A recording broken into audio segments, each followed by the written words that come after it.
looking at one of my versions of a post-ban list Nisekoi, which there have been just several. I'm still playing around with this deck quite a bit. There's some things I like about it, some things I don't. Of course, like most Nisekoi players, a lot of things I miss, but that's that. So probably the most expensive part of this deck that you won't always see. There's 4 Summer Colors Chitoge, who's the yellow fix in this deck, and also really helps pump things at level 1 for the Marika combo, which wants to reverse. Second most expensive card is, we've got 3 of the Marika Chibis that play top check and also can pay 1 to retrieve a pendant. I'm still playing around with the blue level zeros, so there's definitely some other options here.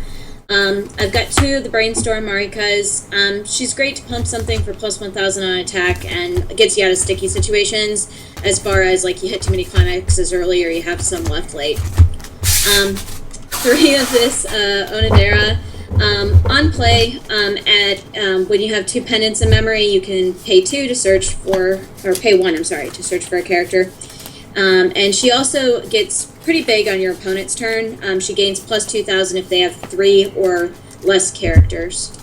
And then this is probably just mandatory for most Nisekoi decks. We've got a playset of the ever infamous runner, Surprising Side Chitoge Suicider. So level 0 is not really power heavy in this deck. There's definitely some things and some cards that I could use, but it's more about setting up for late game, and Nisekoi typically wants to hit level 1 first anyways, so that's that.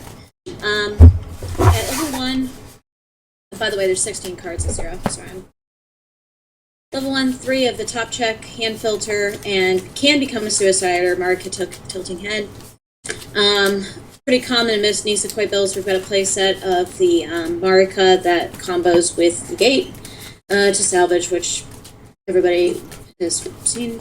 And we've also got a playset of the Onodera Clock Encore, which Onodera is my favorite character in the series, and I really like this card because it can stick around and just deal damage for the most part. Also at level 1, we've got 2 of the 1-0 Chitoge Words of Promise. She gives plus 500. I believe it's global, right? And then she can give another plus 500 in front if you have 2 pendants in memory. And then my choice of 1 out of the 3 is, of course, is pendants. This is the first time I'm trying this. I have a 2-2 split here between the backup and the salvage pendant. My previous builds have only actually run 1 of the red pendant, so we'll see if I like that. Level 1 in this deck is really, really hefty, so it's got 8, 11, 13, 14, 15, 16, 17 cards, actually. It's a big chunk of the deck. Level 2 is very, very sparse in this deck, because I'm running the early play Onodera.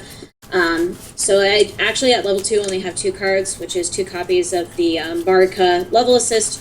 Can clock myself to retrieve something. And I think the thing that I really just have to make some decisions about here is the level 3 game. Right now, I'm running my 1 Marika, 1 of the Chitoge Words of Promise that can heal on play and top deck situationally. This is a new card that I've added and that I've splashed yellow for in my build. This is the Chitoge Maiden's Heart that combos with the 2K1. Punish Burn on play, and when the 2K1 is out, she gets plus 1,500 till the end of your opponent's turn, and you can check the top 4 cards and add 1 to your hand, put the rest in the waiting room.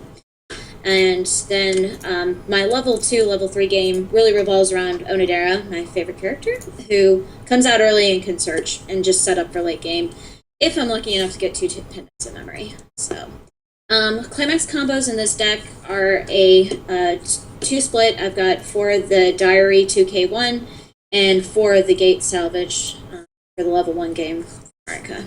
So, yeah, there's still some things I'm playing around with. I think the level 3 game, I've tried a couple of different things. I probably could go down to 2 Onodera and maybe put in another Chitoge Words of Promise. I could also add another of the Diary. A lot of stuff to play around with, so